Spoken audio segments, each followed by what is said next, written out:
Today, my guest is Ciaran Gallagher. Ciaran is a former goalkeeper for Finn Harps and Derry City in the Irish First Division, making 231 league and 21 domestic cup appearances across 5 seasons. I think I've got that right. Ciaran also runs a sports massage clinic and goalkeeping academy in his native Donegal. Today, I want to talk to Ciaran about what it takes to make it as a professional footballer, life in the League of Ireland, and what's next. Ciaran, welcome. Thanks, Adam. Thank you. Great for you to be here. So I said in the introduction there that you're a former footballer. Is that still true? Are you retired? At the moment, yes. I had a couple of contacts over the last couple of weeks, but nothing's materialised yet, just purely with commitment and different things that's going on at the moment. Okay, so you're retired right now, but you want to come back to the game? Yeah, I would say I'd like to get back into it, depending on the right kind of the right fit in terms of travel. You know, I'm based up in Ciaran in Donegal, so most of the clubs are a bit of a travel away for me. So yeah, at the moment nothing's really come of it, but hopefully I'll get back into playing some kind of capacity. Perfect. Yeah, that's great. So what made you choose to retire? First instance. Well, it was simply injuries. I went through a period of. First of all, I went through a long period of I never was injured. I never missed no training, no matches, and then probably in 18 months or 2 year, 18 months. Within 18 months, I had a couple of 3 or 4 serious injuries and between knee injuries and discomfort in the shoulder. So I got myself back fit after the first knee injury. Came back, dislocated shoulder, hurt the other knee then. So that was tough. Came back from that and hurt the same knee again, but a year later, and I just had enough. I couldn't go through rehab trying to get fit again. So I just decided to take a break. But yeah, that was probably what it's at now. That's about 18 months ago since the last one happened. I'm back in and doing stuff to keep myself fit. It feels good, so the kind of wee bit of the hunger is there. So did the hunger ever leave, or like did the injury affect your kind of willingness to play? Yeah, the hunger definitely left. There was a stage I just didn't even want to. I didn't even want to watch football after the last time. Didn't even want to watch football. Didn't want to. Nothing to do with football. Had no interest in it at all. So the hunger definitely left. Then after a while, you start seeing Finn Harps used to play. You start seeing them, watching some games on TV. Definitely, the hunger comes back.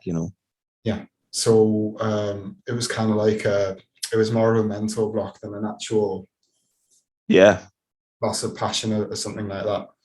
No, that's it. Because I still had the passion to do. After a while, after a couple of months, I got back into coaching more intense. Before that, when I was playing, I could only commit me to a small bit of coaching. But then after I was injured, I had a lot more of this time. So I spent it and I done a lot more coaching. Like saying that, I got in January this year I signed with Ballymena, and I was only doing a stopgap, kind of. Both their keepers were injured and they had no keepers. I'd done no training. I wasn't in shape. I wasn't looking after myself, and I didn't really want to do it because I knew that. But I said I'd pull them out for 2 games until they got someone in. But that wee taste of 2 games, even though I wasn't fit and I'd done no training in over a year, it kind of gave me a wee taste again of those match days of getting prepared for a game, that buzz of going to a match, and maybe that buzz after the match if you've got a good victory. So that kind of gave me a wee bit of a taste for it again too. Awesome. So so what's next then? You mentioned that commitments and travel and things like that are potentially like barriers. Is there anything, or what would make you commit to a club?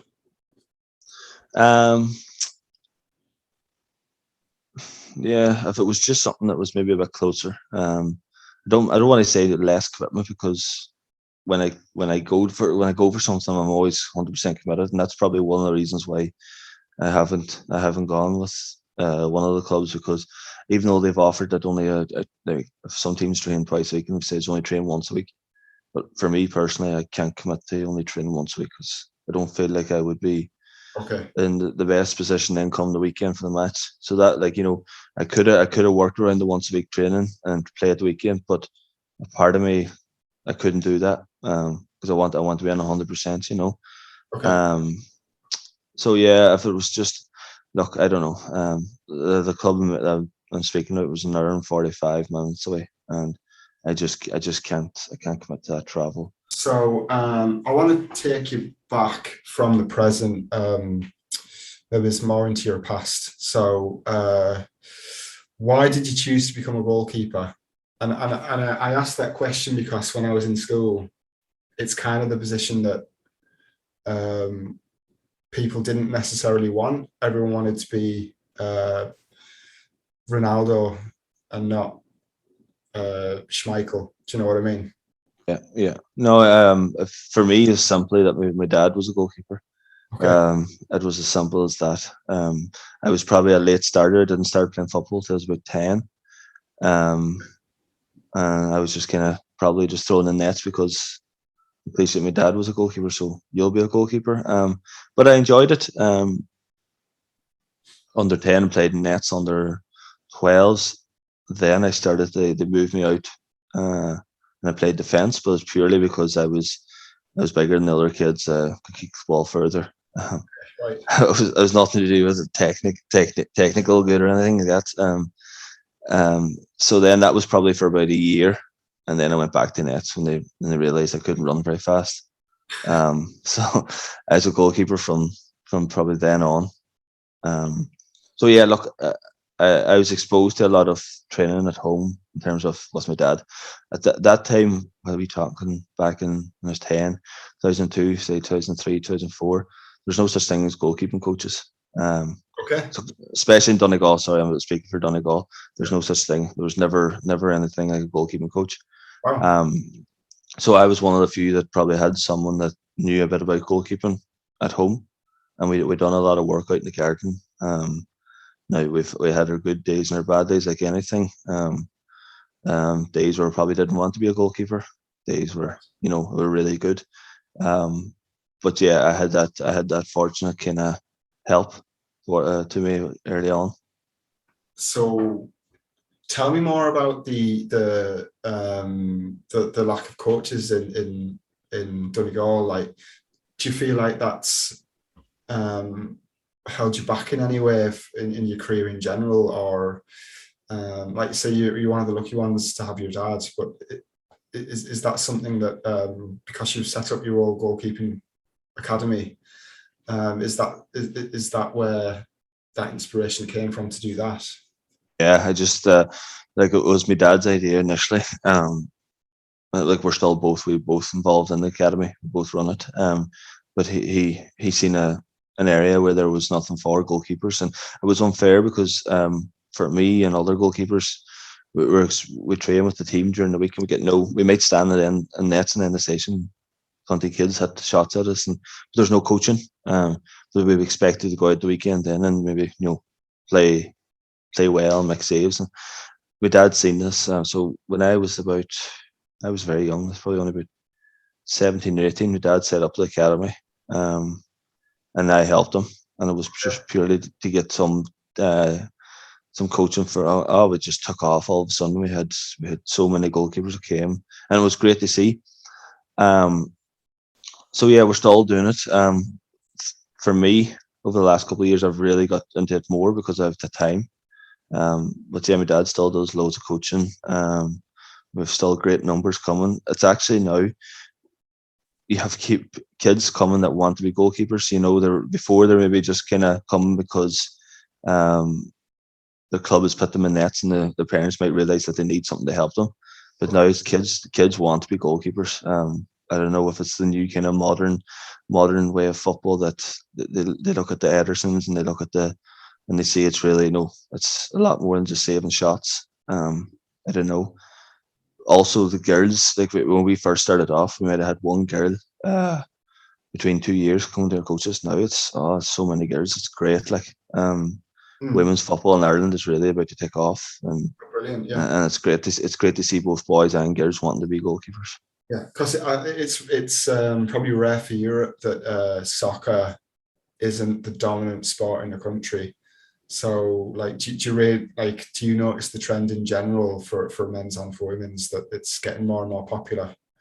Yeah, definitely. Like you still have that clash with Gaelic. It's even for us when I'm trying to arrange goalkeeping sessions. It can be tough because kids nowadays have so much on. Like they're nearly borderline. I'd say too much for some of them. Right. Okay. There's kids would be probably training, in matches nearly 3 or 4 matches a week, training every day, and it's to get that balance. But yeah, like it's great. Like I'm involved with the FAI Centre of Excellence for Girls in Donegal, and the standard is really really high. Yeah. When I go to it, like, so it's great to see that there's been a bit more interest and a push behind women's football. Brilliant. I was really interested as well. You mentioned that you started late, and then you said 10. Yeah. So, Yeah. what's kind of the right time to start if you want a career in football? Yeah, I'm probably comparing that to now. Like my local club where they have under sixes, and they might have 20, 25 kids at it. I'm probably comparing it to that in terms of Okay. how young they start now. Back then, it was probably under 10s was probably the first age group you could start at. When I think about it, but some of the friends might have started when they're 8 playing under 10s. But yeah, in terms of, look, you see it now. Like when you get them involved so much earlier on, you can work on different things like the fundamentals, agility, balance, coordination, all that. Where at 10, I didn't miss out on it, but maybe it might have helped. Okay. But yeah, I don't think that was what held me back. I had opportunities. Maybe I went and tried in England. I don't think it's the fact that I started at 10 held me back from getting a move to England or anything like that. I personally think it's a good thing that kids that young aren't being pressurized into improving all the time. Like when you were talking about the balance between like practicing and having a life and relaxing and commitment to like a lot of different pressures. Like it's not easy. It's not easy when you're an adult, let alone when you're a child. So I think that the pressure from that age, I don't think it's particularly healthy. So I certainly think that the Irish system has it. It's more positive for kids. Yeah, for example, me and Gemma, we took on under 11s last year, and I think I spoke to you before.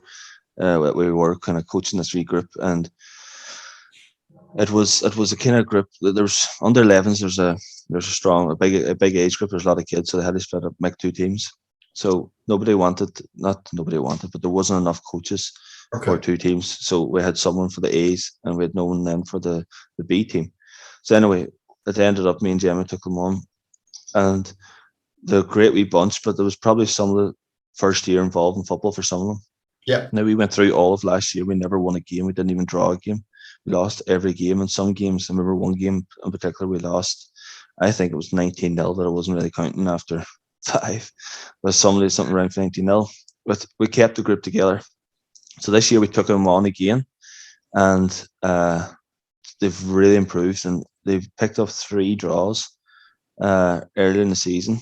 And last week was the first time they just won their game. They won a game. 1-0, and I swear to God, it's as if they won the World Cup the way they celebrated after. But for me, that was a real positive thing. We kept the group together. We've lost no one. That's really impressive.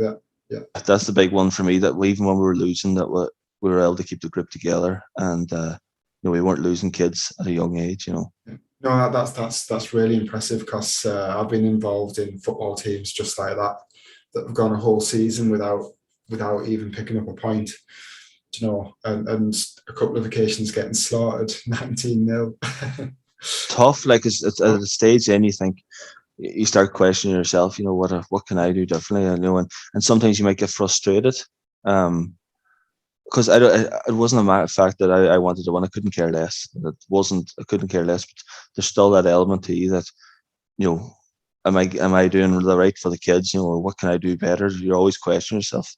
So even for a coach to win it last week, although I didn't overly celebrate because I didn't want to, you know, in front of kids, Yeah. but it was inside. I was delighted, like, you know. Brilliant. It sounds like coaching is really taking over. Like as a passion. Like obviously you want to go back playing, but is coaching becoming more and more to the front for you? Like if I got two opportunities, one was to go back playing, maybe, or one was a coaching opportunity, I'd probably go with the coaching opportunity, purely because it's where the passion lies at the moment. Yep. That's the reason why I'm doing my badges. You know, I wouldn't do them because they cost a lot of money, so I wouldn't do them if the passion wasn't there. You know. Okay. And how far do you want to go with coaching? Yeah, probably as high as possible. That which will probably be within Ireland. So we were probably looking League of Ireland, or Irish League in the north. You know. Brilliant. And what I mean by that is probably goalkeeping coach. I don't know about management. I don't think management would be. It might. I don't know. Underage, but not at the senior level. I don't think. Okay. What does it take to become a pro in Ireland in the modern age? Yeah, it's a tough one. I was only exposed to professional football for 1 year, and it was when I was at Derry City. So at Finn Harps, you're semi-pro. You train 3 nights a week. Sometimes it's as intense as a professional calendar because you're working obviously 9 to 5 and you're going to training. But yeah, when I was at Derry, it was brilliant. You know, I was training twice a day. Training during the day, I was training twice a day. My recovery then was the evening. I wasn't having to go to work. I was able to recover the next day for training again. I had my gym programs. Whereas at Finn Harps, maybe it was tougher. You worked during the day, you went to training, you're not home maybe to 10:30, 11 at night. You're up for work the next morning. Wow. So yeah, it's hard. It's a hard one to answer because of the kind of the setup at different clubs within the League of Ireland. You know, if you're one of the clubs that are full time, it's a lot easier for you individually to be better, you know, prepared for your matches. But again, that's not an excuse for if you're a semi-pro. You know, it's the way it is. You've got to prepare yourself as everybody's good. It's not an excuse, but it is an extra challenge, isn't it, for semi-professional players? It is. Like I remember days, you know, as we had matches. Maybe I remember one time we had a match in Cork on a Monday night, and I wasn't home till all hours on the Tuesday morning, but I still had to go to work. So I was going to work off maybe whatever, a couple of hours. I got to sleep in the bus, and maybe 2 or 3 hours when I got home. So it's definitely an extra challenge. But when I look back now, when I'm finished, at the time, I thought I was doing everything that's possible to prepare myself for matches. I thought I was doing everything I needed. But when I look back now, I didn't do enough. And when I mean by that, in terms of maybe recovery, my diet probably wasn't as good as it could have been. So there's a lot of factors you need to take into. At the time when you're young, you think you're doing everything you need to be. But it's not till when you finish. And that's the kind of experience that I'm trying to pass down now to the kids that come to the academy, you know. Yeah. So if you're let's say you're talking to a young lad or lady that's just about to go into the semi-pro game, like from your experience, what would you do differently now if you were with them? Well, I'd be semi-pro. You're probably training 2 or 3 times a week, which is maybe only 3 to 4 hours, really, because the sessions might only. So you've got to do your extra work outside of your team, whether that's your individual gym programs. You need to look after your diet, your hydration. But for me, the best way, the cheapest way for a recovery is sleep. Sometimes I probably didn't get enough sleep, you know, and maybe I was waking up and going to work a bit sleepy, going to training that evening. I'm not training at my maximum. I'm tired, you know. So there's a lot of factors. So you need to look at everything. It's not just when you train for the 1 hour and a half, not how well you train. That's not enough. It's every other minute in the day.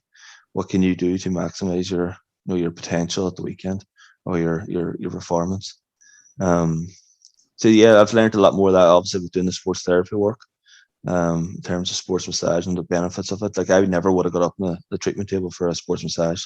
I would have thought, no, the manager can't see me, be thinking I'm injured for the weekend or there's something wrong. Okay. I can't give him anything. So I just went on and trained, maybe with feeling a niggle or if it's something sore. Yes. So yeah, in the long run, I thought I was doing myself. I thought I was being great. I was doing myself no favors. Okay. So there's a lot of experience there gained that hopefully I can pass down to the younger ones coming through. Okay. And I suppose as well, like going back when you were making your way in the game, what were you doing differently to your peers then that that they weren't doing? So why did you make it and other people didn't? Yeah, when I was younger, like I didn't make. I remember going to it was called the Lifford District League. It was called, so it's kind of like a select of your league, and you go to the Foyle Cup, which is a cup in Derry, which is happening actually this week. But I didn't make the first squad, and I remember being devastated. And obviously thinking, oh, I'm not as good as what some people are telling me, and I'm not good or whatever. But I remember then the following year, and it's probably a wee thing. It's just determined to kind of improve. I made the squad, and then a couple of years later, I went down to Ireland underage trials at under 15s, and I didn't make the squad, didn't make the cut, didn't even get called back. But the following year, I went down to and it was like an open day for goalkeepers, a goalkeeper assessment day, and there was 16 goalkeepers there, or whatever. But whittled down after a couple of weeks, and anyway, long story short, I made my debut for Ireland that year.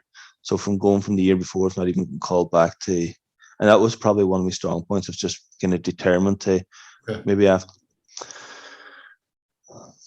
I was probably, I worked hard. It's probably my biggest thing. I worked hard in my game. If I thought an area was weak, I tried to improve it. Okay.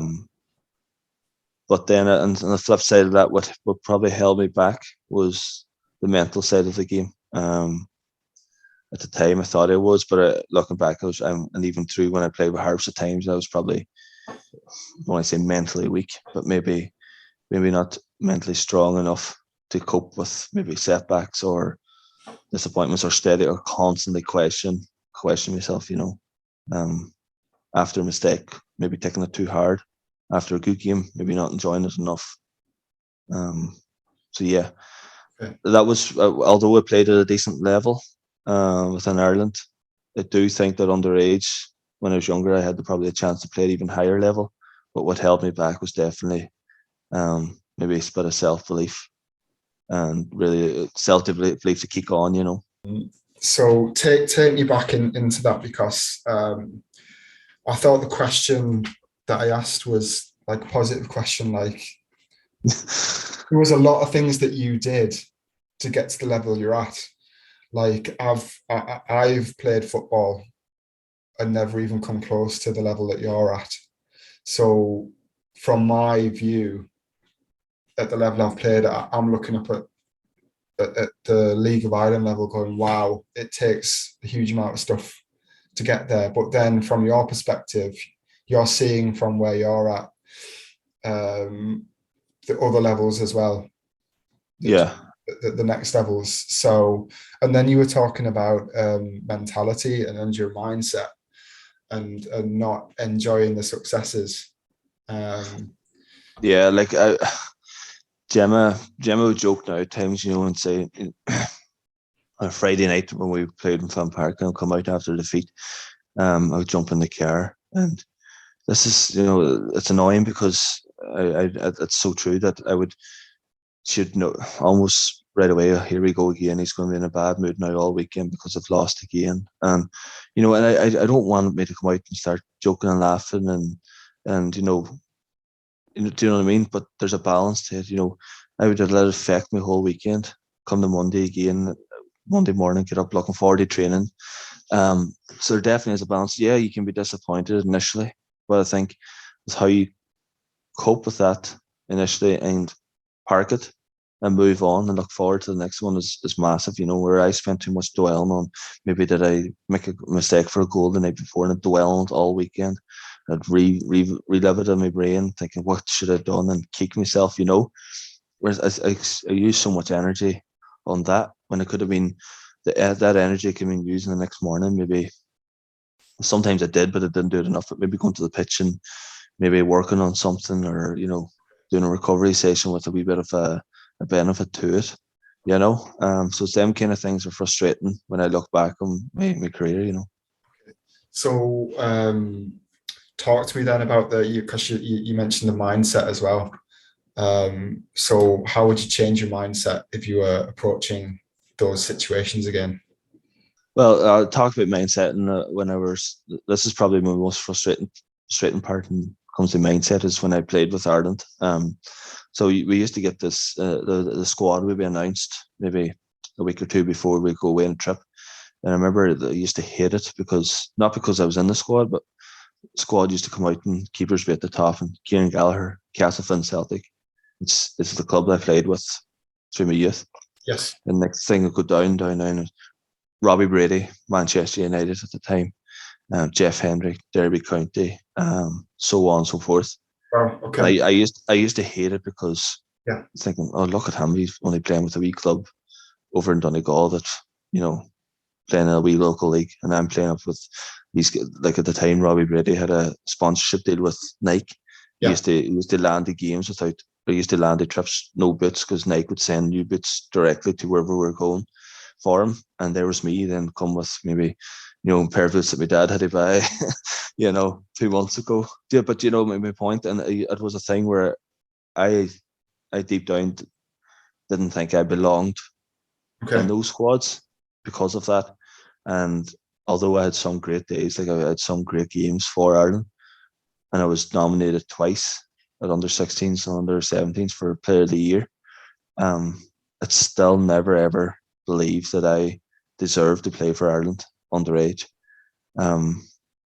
Whereas I think some of the players I played with, like, and I don't want to come across as an insult, but like people from Dublin, players from Dublin, footballers, when I was underage, had a great self belief. Some of the players I played with didn't have the ability of others, but they believed that they were the best. And I don't know if it's a mentality thing or a thing in Donegal, but I do believe that when people leave Donegal and head, especially people underage, I'm talking about myself and a couple other players that I played with. It might be different now, and it's unfair for me to say that now in players, but back then was that when I left Donegal and headed for Dublin right away, I didn't. I am from wee Donegal up in the northwest. I don't deserve to be down here at the Ireland trials. I'm not as good as your man over there, that kind of way. Whereas I should have been going down saying, right, I'm going to use this opportunity now, whether it's positive, negative. And I think, like, I know we spoke together before and stuff, and we spoke about the whole growth and mindset. Early on, I definitely don't think I was in the growth mindset. Nowhere near enough. Yeah. And I'm not saying that can I sit here and say, like, if I did and if my mentality was a bit different, would I have maybe got a chance to go to England? I can't say that, but I definitely feel it would have helped. Definitely would have helped my chances. So that kind of leads into the question then, like, you were going, so the coaches for Ireland decided that you were good enough to play with the likes of the players at United and Derby and the guys in the professional academies. But because you didn't have that self-belief, that held you back. So I was looking at you going, wow, you made it as a pro, semi-pro. You played in the League of Ireland.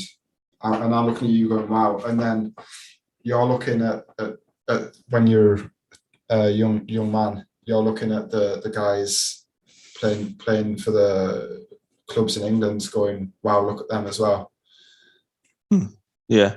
I was probably too Yeah, I was probably too more of concerned about them and who they're playing with rather than the fact that, like I say, I went and I've some great games and stuff. Yeah. Obviously, then when I get older to 18s and 19s, at that time, there wasn't as many home-based players. And when I say by that, you look at the under 21s Ireland squad now, and there's a lot of players that are playing with League of Ireland teams in them squads. Back then, that wasn't the case. So I obviously was aware of this. And at the time, I was a Finn Harrison, was playing first team when I got the 19s. But I got this first injury I had. But back then, I got an injury. I was out for a couple of months. But I never recovered from it. Someone else got in. A fellow was playing with Wolves at the time. And Okay. another fella got in. And I never recovered from that. I got asked to in Ireland under 21 training camp down in Dublin. Yeah. And I went down to it. But when I say I was horrible, I was horrible. And I wasn't good enough on the day. Like I wasn't as bad as I had an off day. I wasn't that poor. The gap wasn't that big. But I definitely feel like when I went down there at under 21 level, that mentally I wasn't probably strong enough to think that although I'm playing for Finn Harps in the League of Ireland, whatever, but I'm still as good as these players, you know. And like I said, look, I've had a decent career, but it's just maybe looking back now, there's some things I could have done differently, or you know. Yeah. Do you have any regrets then? Yeah, look, I do. Like my dad was probably sick telling me of steady kind of, he was trying to reinforce of how good I was, and I never would listen. And other people tell me I went to England and trial till Leicester and Ipswich. So when I went to Leicester, I was probably about 15, but I was really poor. Like I knew I wasn't going to get called back. It really wasn't great at all. But when I played Ipswich, probably one of my best ever games. I played Ipswich in a pre-season friendly in Ballbafay for with Finn Harps, and Roy Keane was the manager at the time.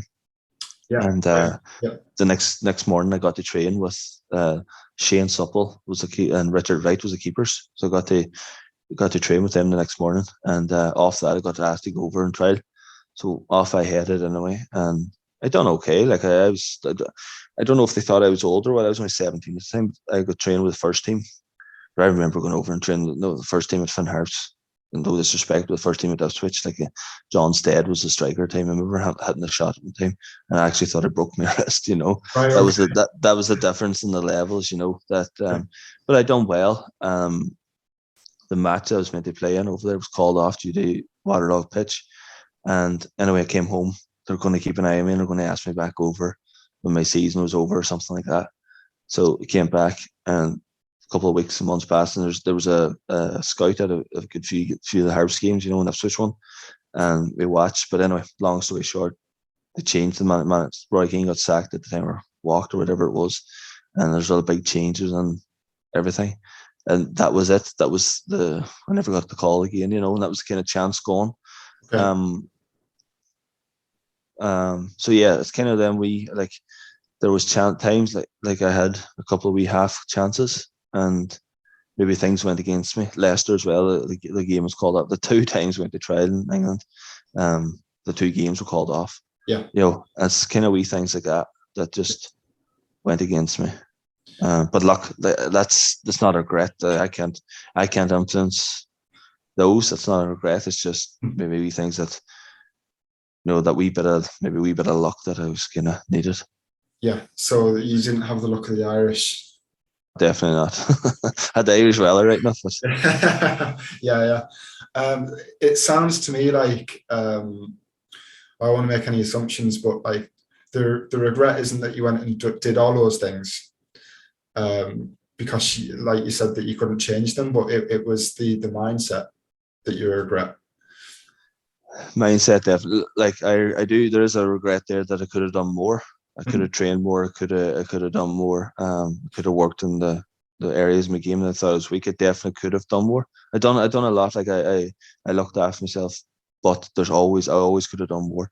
But the big regret is the mindset, and it's something massive now. Like in my goalkeeping academy, I try and build. I'll tell you a story. I had someone in here recently for a client with his sons, and this is a really interesting story. So we were chatting about it and ever, and he kind of just sat back and let his two sons, lead the conversation. That was kind of, I initially I thought maybe, this man is a bit, standoffish or whatever. I was fine, the sons were chatting, and it wasn't after he sent the sons out to the car and he stand chatting to me, and I says, "Geez, your two sons are great personalities and a really good chat." He says, "Look," he says, "I intentionally do that. I didn't engage with you in conversation. I wanted them to lead the conversation. I want them to speak up." He says, "I don't watch." He says, "I'll give you an example. One time I was sitting watching a Late Late Show." He says, "I don't watch it. I don't like it." He says, "I'm not fond of it." This one time, Brendan O'Carroll's on, and he says, Yeah. Brendan O'Carroll's talking about when he was growing up, and he says his mother was massive on confidence. He says, really, really big. He says, a couple of examples. She would send him to the shop on his own, said, "Go down and get me X, Y, and Z." He came back from the shop and maybe one of the products was wrong that the shop or he got. So she would say, "Right, Brendan, you're going to go now. You have to go back to that shop and ask for her to change that." And there's simple wee things like that. Like for me, he says then, like the one time we're coming back from Ireland assessments, and they pulled into Burger King, and the young fella went and got himself a burger. He likes to get it after sometimes. Went and got himself a burger. He asked for a plain. Down he came, and there was lettuce and mayonnaise and Yes. all on. He says, "Oh, look, that there, And this man says, "Well, up you go. Where you go now?" He says, "Go you up and ask her and tell her she's wrong, and you ask for that." And he says, away he went, red faced and kind of shoulders slumped. Away he went anyway. And it seems like such a small thing, but even now for myself, if I went out and I was ordering dinner somewhere and I asked maybe don't put on something and the plate came down with it on, I would sit and eat it. Even though it's not what I ordered, not what I asked, I would sit Yeah. and eat it rather than Yeah. maybe have the confidence to go and say, "Sorry, you were wrong. Can I have?" Whereas Gemma would be complete opposite. Mm. If she orders something, she expects to get it that way, that kind of way. And it might seem like such a small and silly story, but for me, the bigger picture of that, he's building a character and a Yeah. personality to his sons in terms of not doing everything for them. Like the going to England at underage, it's a big bad world over there. It's really intimidating. But he has given his sons the best opportunity by building them mentally resolute, and really Yeah. kind of tough cookies. So I thought it was a great story. Like, and I thought about it last night again whenever I knew it was coming on to this, and thought there's something so simple. If I was to have a son or daughter, I would probably, think about the influence I can have on them at a Yes. young age. I don't mean to be saying I have to be, I'm not saying I'm going to be, "Oh no, you have to do this, you have to do that." I'm not, but we small kind of gestures or we small kind of tasks for them. It sounds like empowerment, doesn't it? Yeah, The yeah, father was in the office allowing the children speak. He was there, but he wasn't saying anything. He wasn't judging them, but he was giving them license to actually be yeah. themselves.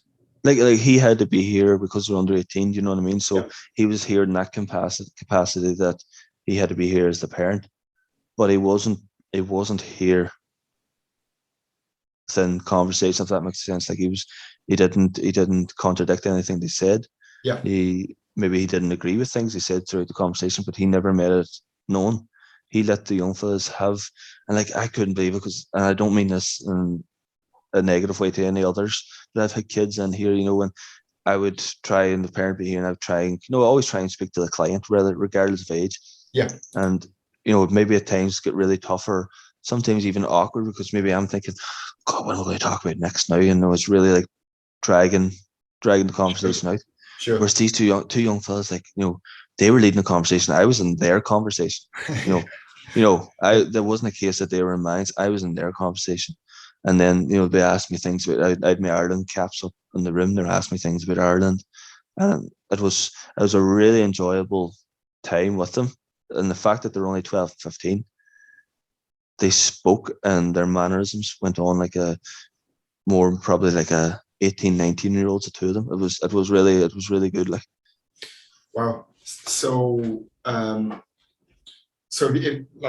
And it sounds like you're comparing that to yourself. yeah. Is that the biggest difference? Like, if you were to give yourself advice as a 16-year-old going to England? Is that what it would be? But Jesus, like if my dad took me when I was 15, I'd be sitting there in the bed, just kind of, no kind of, yeah, I would have talked, but I wouldn't have been able to lead a conversation or anything. Or when I went to England, like, there was that initial, whoa, oh no, I don't know, oh, am I ready? That kind of way. Fear, So it's a doubt. big kind of, like you said, I compared myself to the young fella at 15 to when I was 15, and he is light years ahead of me in terms of personality, character, mentality. Um, it won't be, his mentality or anything that will hold that young fella back anyway. Just put it that way, you know. It sounds like they're qualities that don't just apply to football, but just life in general. Yeah, like he's the kind of young fellas that maybe if I was walking down the street tomorrow and I met, they would shout over and say, "Come over and chat to me." Whereas when I was 15, I might have seen someone, I might have crossed over the road, so I Right. didn't have to speak to. No, do you know what I mean? Yeah. Might not have been that bad, but Yeah. do you know my point? Like, God, there's your man, and he's going to chat to me. I better go into the shop, that kind of way. Whereas they would approach that, they would look forward to that kind of almost engagement. Wow. Okay. So it sounds like the psychology is massive at every level in football, but it also translates to life as well. I was wondering as well, and it's kind of related, because you've seen the program, you've been involved in it, you've done it, and now you're coaching it. There's a big debate in sport in general around talent and versus practice, and I just wanted your opinion on that. Are the people that make it naturally talented, or are the people that make it practice the hardest? Personally, my opinion is no. They're not born with the talent. Like, my first kind of exposure to that was being when I read the book Bounce. And I read that, and I would have thought, oh, yeah, man, he's only good because his father was good or his brother was good. But like these two young fellas, like, I don't want to use an example again, but I was asking them, I was intrigued, and it says, for a 12 and a 15-year-old brother, the relationship between them was unbelievable as well. Like, they were really, I remember your mum saying, the young fella saying, oh, but he needs to work on his shooting. And the 15-year-old was taking, no, take that kind of, yeah, do. Whereas most kids, if 12-year-old was saying to his older 15, he said, what would you know? Like, what would you know? My shooting's good. Do you know what I mean? No, he's really, really open to that, not criticism, that comment. Yeah. And like they were saying, they're constantly out in the garden, the two of them, helping each other, training. So for me, I don't believe you're born with talent. I believe that it could be as simple things as, you don't have to be out doing a grueling 1 hour session every day. There could be different things that you could be doing without, I'm all for playing tennis in the garden. Go play tennis with your brother and sisters because it's a hand-eye coordination. Play volleyball, whatever it is. Play different sports that expose you to different kind of skills. Play Gaelic at a younger age. Obviously, when you're a bit older, you do have to choose. That's the way it is, unfortunately. But when you're younger, play Gaelic because it improves. But for me, I'm just really down on hard work. I see my goalkeepers 1 hour and 15 minutes a week. I tell them that's nowhere near enough. They have to be doing their own stuff at home. They have to be working. There's no excuses. You can get a ball on the wall and you can make an hour of training out of it. So no, I don't believe. Like, you look at the best athletes in the world, the biggest footballers, Ronaldo, Mo Salah. Only because I'm a Liverpool fan, I see Mo Salah, but there's times they're away and a match on a weeknight, and he has it up on his Instagram 2 o'clock in the morning. Now, I understand that these people are able to because of the environment they're in, but he's in the pool at 2 o'clock in the morning. Yeah. He's probably going to bed, then sleeping, they're training later the next day. And I understand that they're exposed to these unbelievable facilities and all. And I'm not expecting, wee Johnny that's 16 to do that, but that's an example of what it takes to be at the top level. And why can we not, as Irish people, why can we not strive for that? Why why do we have to have a mentality that well, that's, we can't reach that level? Yeah, absolutely. I remember seeing a story about Cristiano Ronaldo when he was a kid growing up, and he came from poverty essentially in Mallorca, where he'd have to after training, he'd be going to the back of the local McDonald's and asking the staff there for like, or can I have some of them chips that are going to waste or something. And then he was talking about that, and then he was talking about his son today, and he said, like you often see in sport, like successful fathers, and then the sons try to emulate it, but because they've had this more kind of privileged upbringing, they don't have the same hunger and drive. But he was speaking to his son, and he said, son, I know you want to be a professional footballer, but I see you drinking Coke when you should be drinking water. Yeah. I see you staying in bed till like 9 o'clock in the morning when you should be up at 7 going for a run. That's the stuff I'm not Ronaldo, and I'm not trying to be as influential as him, but I was saying to my ones, like, I do see young ones nowadays that expect everything to be handed to them, and expect, they don't think they have to work as hard as I'm telling them, because I think it's just gonna. I'm telling them, like, you have to work for everything, because there's going to be someone else out there. And I was probably one of them at the time. I wasn't probably technically as good as other goalkeepers when I was at 12, 13, 14. I wasn't as good, but I worked harder than them. And when it came to 15, I overtook them. And from then, I really pushed on. It was one of my qualities was I worked hard. Every training session was 100, was no less than 100%, regardless of how I was feeling. Yeah. Whereas now I see some kids, maybe they're not feeling it today. Maybe I'm just going to, you can't have an off day. Like, regardless of that 100% isn't as good as the 100% yesterday. It has to be on that any given day. Yeah. And when you go, and it's not just, like I say, it's not just around the 1 hour session. It's every hour. Don't be sitting in playing the PlayStation or sitting up to 2 o'clock in the morning playing the PlayStation. Prepare the right way, get to bed, get your sleep. So yeah, I try and expose the kids to that kind of mentality, that kind of preparation, that kind of high level, elite level is what I would like to call elite level. Yep. Preparation that's needed to be a real elite athlete. Yeah. Within Ireland. And I do feel like it's we're getting there as a whole, kind of as a country. With better facilities coming, there's the level of coaches through coach education is really good, and I do feel like we will see the benefits of that over the coming years. Great. I want to finish talking about match day and the actual process of preparing, performing, and then coming out the other side. I mean, you already mentioned it. But what are the biggest challenges for you on a match day? It's funny you just say that now, because you asked before about regrets, and this would be one other regret that I have on match days. There's a thing about that goalkeepers are superstitious, and most are. They would have I'd had a ritual, or a routine that I would have done every week. What started off initially is, we get up, and at the time I wasn't working.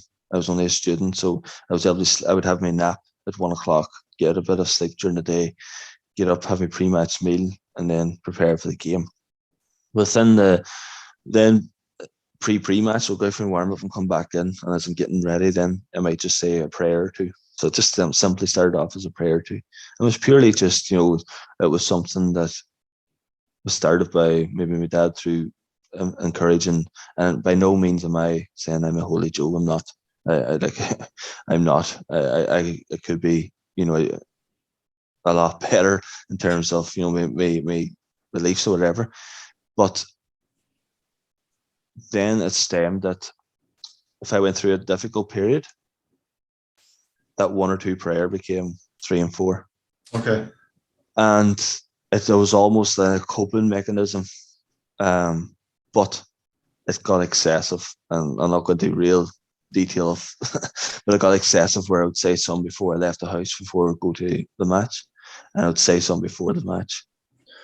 But when I look back, I used up so much energy on that part where it might have been really real mental energy. Yeah.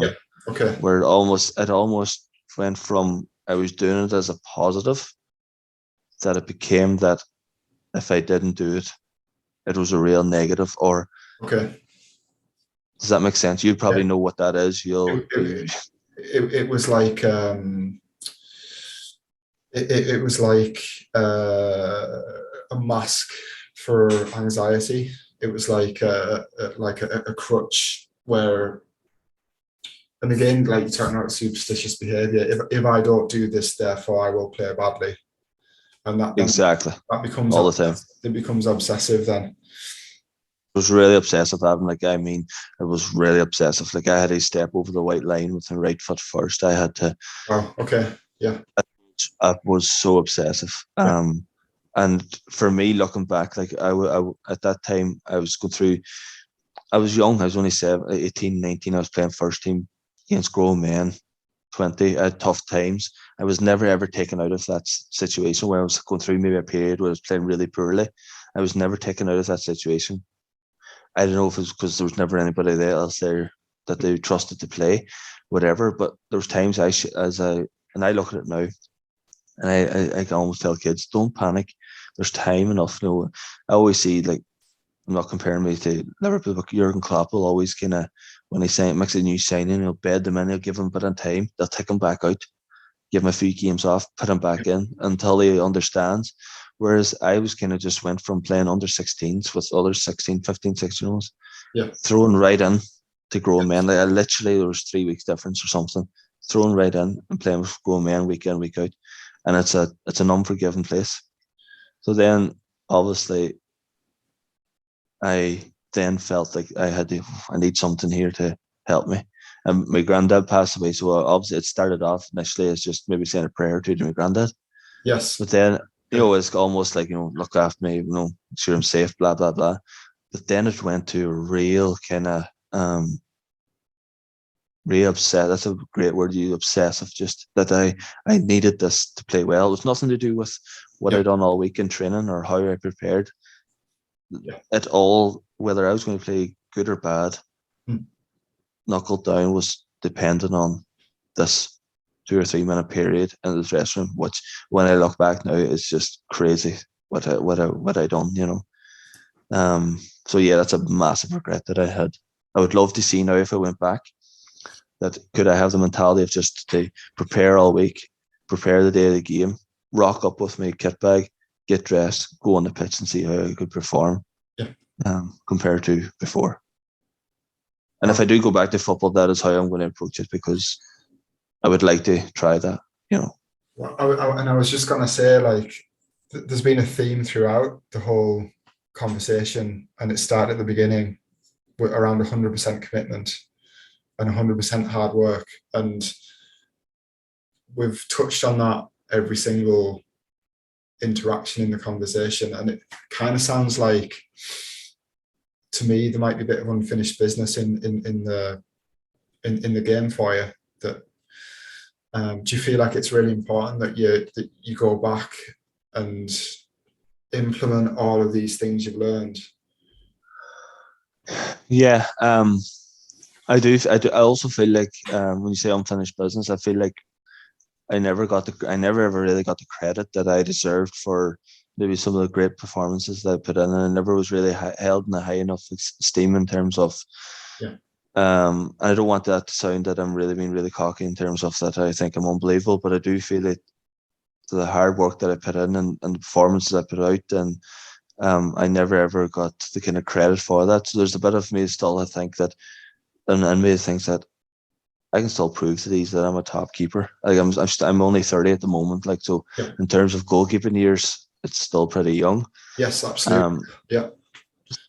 With me. But also, yeah, just unfinished business in terms of I would like to see how I could do things differently in terms of what I've learned. And like I know a long time ago when you put up and you were looking for people to come on with you, and I did.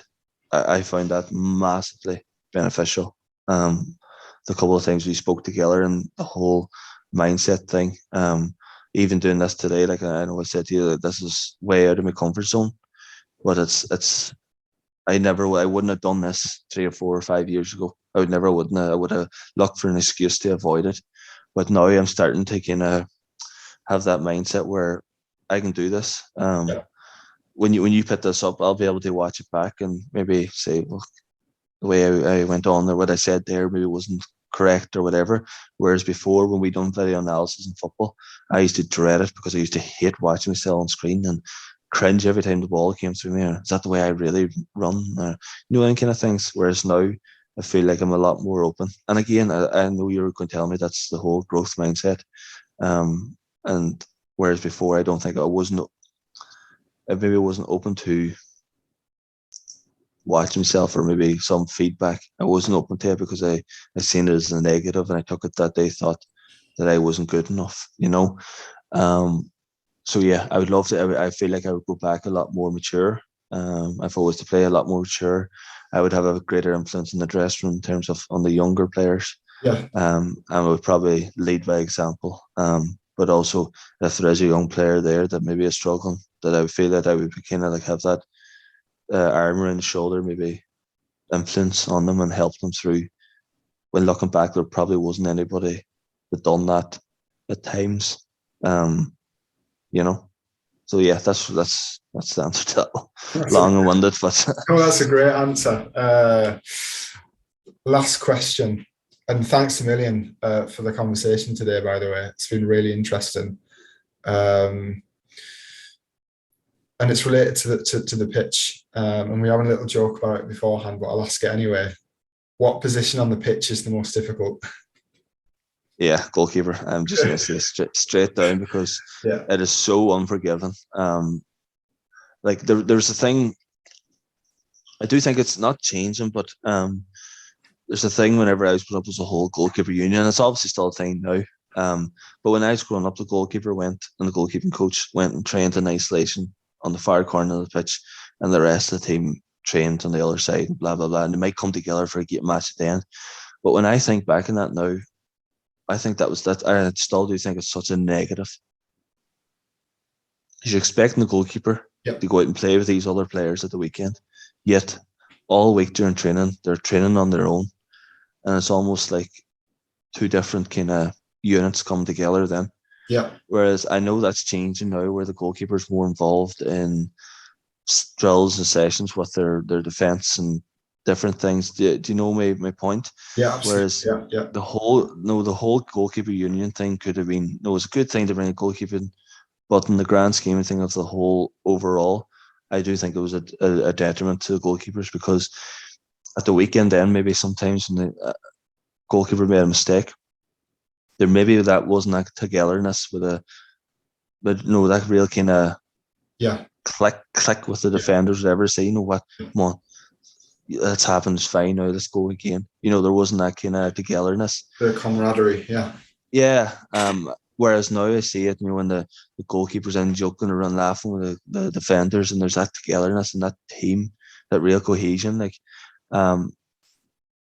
But yeah, to answer the question, I definitely think goalkeeping's the toughest position. The whole cliche, you can make 10 saves, you make one mistake, and you lose the game 1-0. You are the villain, obviously.